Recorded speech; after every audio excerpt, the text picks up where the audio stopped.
tão bela. Quem não conhece Portela, seu passado legendário, do batalhão ferroviário, minha gente não confunde. Mário Portela Fagundes, tenente extraordinário. Que beleza, meus amigos.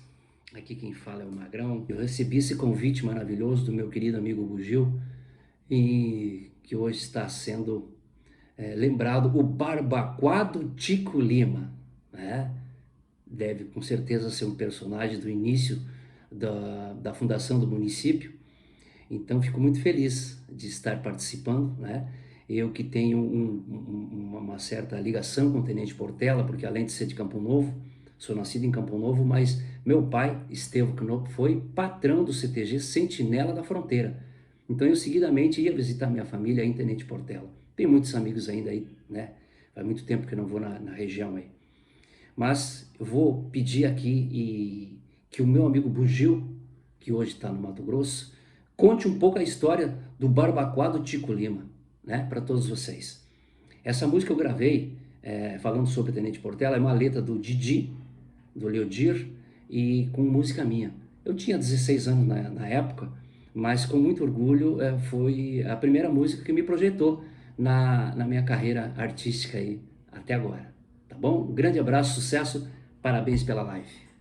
Vem, Bugio, conta a tua história aí.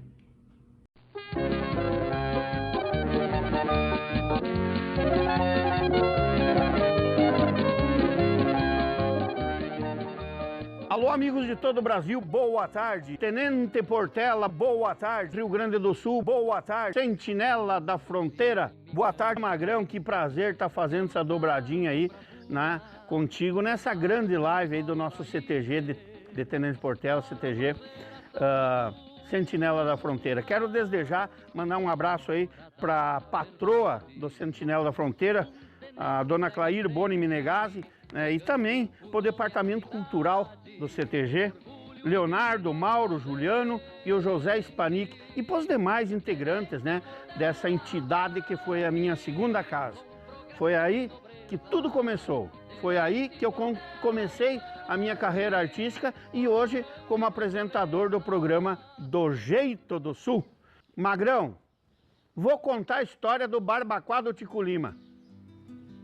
Com isso, eu tenho que respingar alguns traços e alguns comentários sobre mim também, para poder chegar até nele, né? Claro que eu vou pular várias etapas, né, para poder simplificar e fazer um resumo. Mas com certeza vamos falar então hoje de Francisco Manuel de Lima e Filho, popular Tico Lima, proprietário de um grande barbacoa aí em Tenente Portela, um dos maiores fabricantes de erva da região. Buenas, meu nome é Silvio Francisco Lima, conhecido por Bugio, sou apresentador do programa Do Jeito do Sul. Eu moro em Sinop há 27 anos que eu me desgarrei, que eu saí de Tenente Portela. Mas há 27 anos, Portela não sai de mim.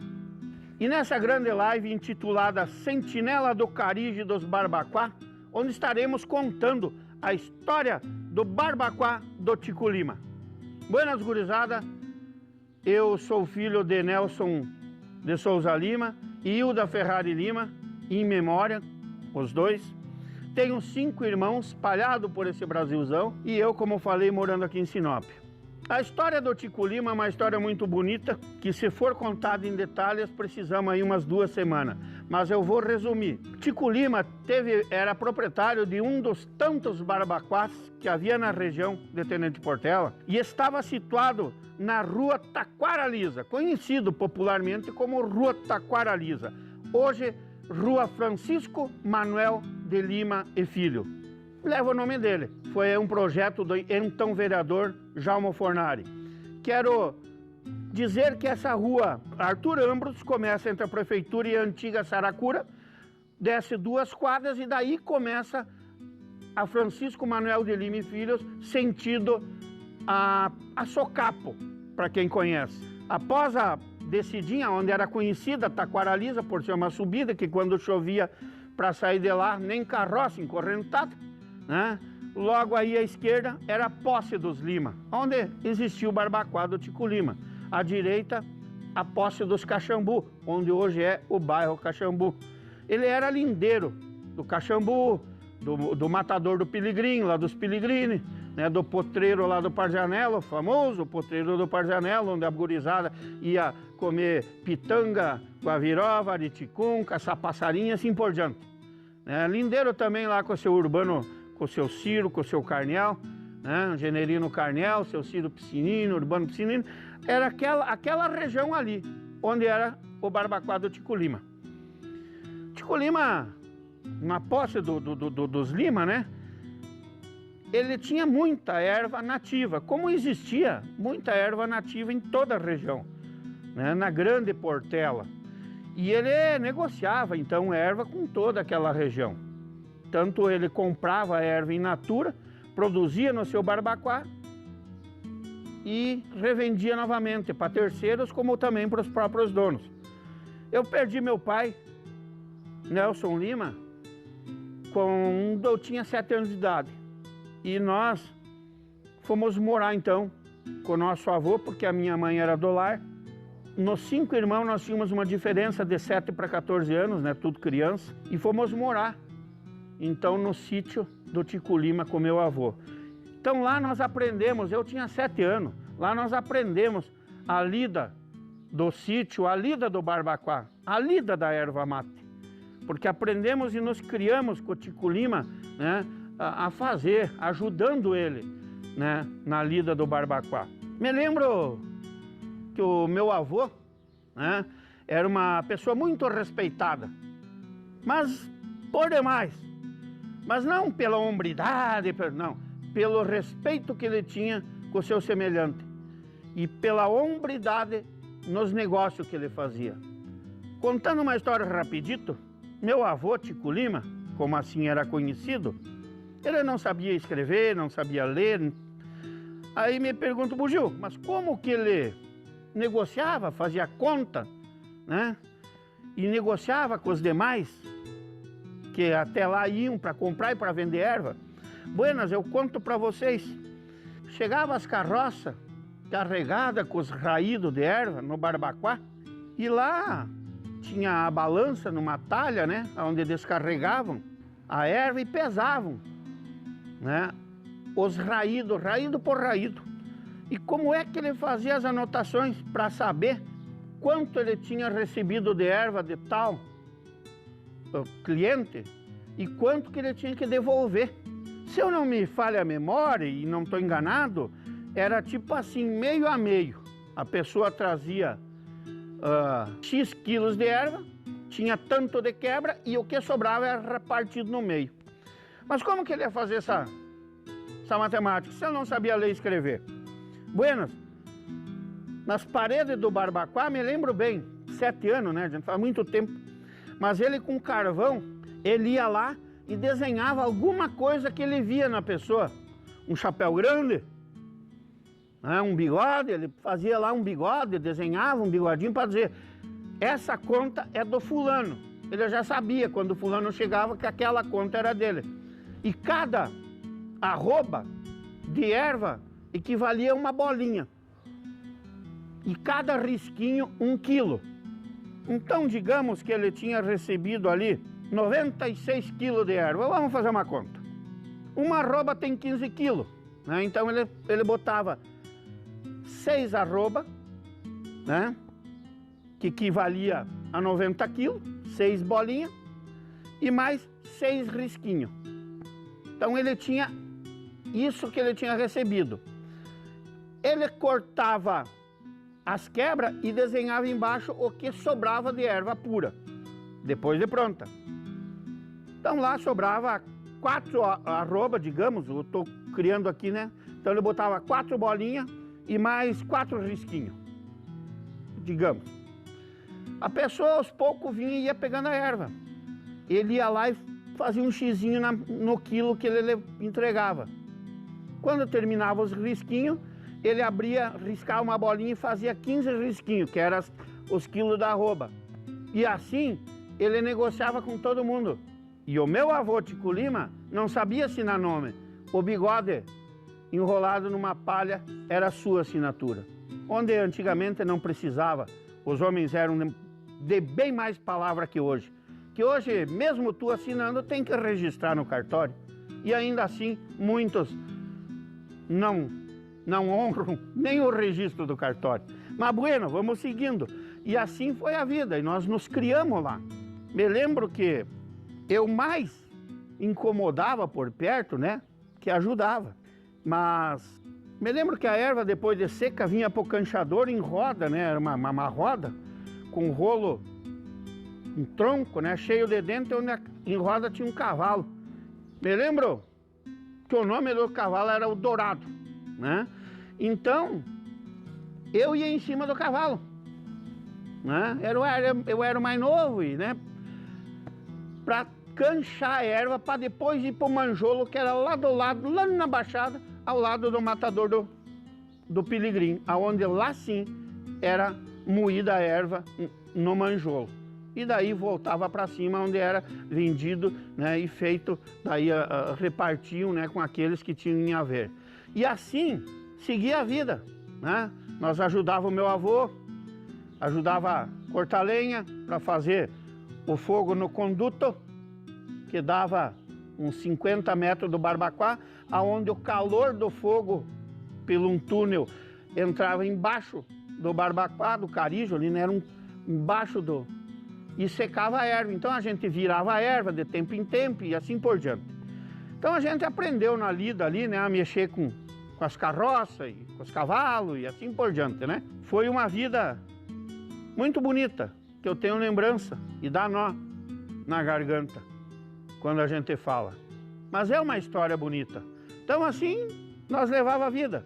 E nessa feita, eu ainda criança, lá já com 9 anos, por aí, acompanhando a minha irmã e o meu cunhado numa visita que foi feita até a casa do pai do meu cunhado, o seu Alcindo e a dona Zelita Soares, eu ganhei deles um livro de poesia do Lúcio Borges de Moraes, aonde eu aprendi, comecei a declamar lá por cima das carroças, né? Comecei a declamar uma poesia chamada Os Grandes Não Morrem. É uma poesia que fala de Tenente Portela. E quando voltei pro sítio do meu avô, com aquele livro, eu passava no lombo, né, do Dourado ali, decorando e declamando, pros demais trabalhadores, pros demais, o pessoal do Barbacoa ali, né? E todo mundo me aplaudia, e assim eu fui indo. Foi aonde eu comecei a declamar, e na Escola Cléia Salete d'Alberto, que antes não era esse nome, houve um concurso dentro da escola e eu levantei o primeirão, fui campeão da escola. Aí eu fui competir, lá no clube saiu um circuito do município, campeão. Aí nós fomos disputar o regional, foi na cidade de Vista Gaúcha, fui pelas mãos do professor Pompeu do Amaral, se eu não me engano, e eu competindo aí com toda a região, Santo Augusto, Bicaco, Campo Novo, tinha lá, e eu solito. Me lembro até hoje que o professor Pompeu me falou, Piá, sobe lá, se tu ganhar, ganha um pastel e uma Coca-Cola. Pronto, estava dado o pontapé para mim ser o campeão regional com a poesia Os Grandes Não Morrem. E fui campeão. Me levantei a penca e mostrei que ali nascia um grande declamador. E eu me embolhei na vida e não parei mais até hoje. E continuei lá, na lida, né, do Tico Lima, no Barbacoa, declamando sempre por cima lá e assim vai, coisa e tal. Ajudando no pilão socar erva, porque o manjolo às vezes não vencia, ou estragava o manjolo, nós tínhamos que ir pro pilão, né? 4, 5 ali, ó. 3 mãos de pilão junto num pilão só, quando um cansava entrava o outro, assim por diante. E uma outra história do Tico Lima vou contar aqui para vocês, e muitos aí vão se lembrar, era do manjolo do Tico Lima, porque a quilômetros longe tu escutava o rangido do manjolo quando eu levantava o braço e caía, e batia no chão, né? Dava aquele rangido e dava o barulho da batida no chão. Então meu avô podia estar dormindo que ele escutava, o manjolo está trabalhando. E geralmente ao sábado de tarde, domingo, a gurizada aí do centro, né, desciam para os potreiros, atrás de pitanga, atrás de guavirova e coisa e tal, o que que faziam? Iam lá no manjolo do Tico Lima. E pra coisa de moleque, né? Quando erguia o braço, eles iam com um pedaço de pau e trancavam e calçavam. E o meu avô já, opa, aconteceu alguma coisa. Já descia correndo tudo, a gurizada virava em perna no meio dos potreiros, né? E ele destrancava. Me lembro uma certa feita que ele imaginou hoje, era um sábado, né? Hoje a gurizada vem, era todo sábado, né? Ele arrumou o 3 tentos que batia na bota aqui, estava feita a folia, e desceu no manjolo e ficou escondido atrás da porta. Mas não deu outra, dali uns 30 minutos mais ou menos, entrou uma meia dúzia de moleque para trancar o braço do manjolo. Eu me lembro que ele falou que não bateu em nenhum, porque se batesse com uma daquela lá, ai, né? Mas ele dava-lhe planchaço nas paredes e a molecada tinha só um vãozinho onde que era o braço do manjolo que saía na queda d'água. Ali cruzou gordo, magro, cruzou todo mundo, né? Foi um tendel, nunca mais. Então essas histórias do Tico Lima aí, né? Que prazer, gurizada. Então aí foi um dos barbacoás que existia na nossa região, na região Tenente Portela. É um prazer ter contado aí para vocês, foi feito um esboço, né? Sobre o Tico Lima e sobre a minha história rapidona, né? Porque dali para frente eu comecei a declamar pro Sentinela da Fronteira. Aonde tem aí, vou passar umas fotos aí de vocês, aonde eu estou declamando aí numa missa crioula do Padre Paulo Aripe, né? Onde eu abri a missa rezando, fazendo a poesia Reza de Peão. Uma poesia, uma foto que eu tenho aí no Galpão Crioulo do CTG, juntamente com o Cotibair, finado Tibair, meu amigo Lúcio Adalberto Moto, vermelho, finado. E com certeza o dia que eu partir daqui eu quero fazer uma visita para vocês dois lá em cima, né? Meu amigo Sargento Horacil tá nessa foto. E eu estava amadrinhado pelo compadre Pedro Botega nos teclados. E eu não me lembro a poesia que eu estava declamando. Mas enfim, para mostrar um pouco da minha história na poesia, em se falando do Sentinela da Fronteira.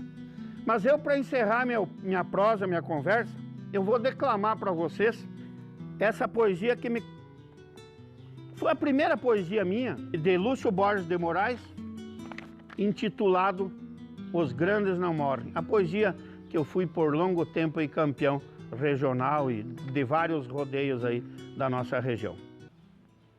Vale do Alto Uruguai,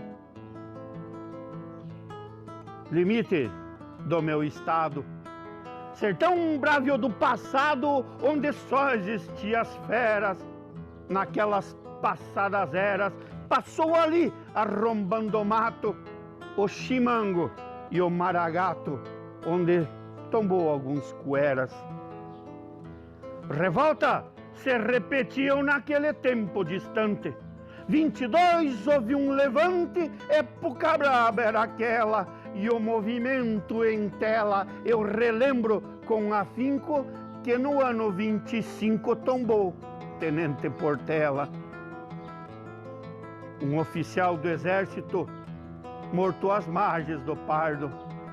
Respeito por ele eu guardo, mesmo em sendo idealista.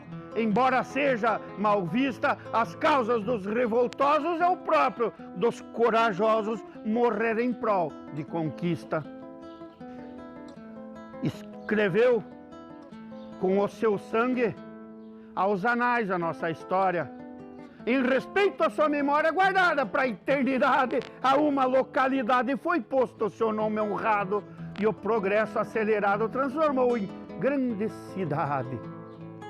Hoje, Tenente Portela tem seu nome em tudo expresso, porque a senda do progresso que tudo se faz sentir e para mais progredir tem administração, tem povo, tem tradição que tudo ajuda a subir. Há dias fui numa festa naquela localidade. Eu vi que a hospitalidade delira uma criatura, o carinho, a ternura, a acolhida do prefeito no prédio da prefeitura. Cordialidade como essa nunca mais a gente esquece. E o nome de um lugar cresce, é assim, dessa maneira, com gente hospitaleira fazendo recepção. E o centro de tradição, sentinela da fronteira. A tradição e o civismo estavam lá, lado a lado. O povo todo empolgado com o sexcentenário, lembrando o ato lendário, porque a pátria é independente e quando o herói Tiradentes foi conduzido ao Calvário. De tudo isso eu deduzi que quem é grande não morre. Assim como o tempo corre, o que é pequeno se some, a terra come, não tem escrito uma história, logo se apaga a memória, mas se cresce, deixa o nome. Quisera eu, igual sorte, se Deus quiser que me mande, e eu morrer pelo Rio Grande, assim como fez Portela, terei mais essa chancela que São Pedro Capataz. Venha sorrindo nomás me receber na cancela. Um abraço e um beijo no coração de todos vocês.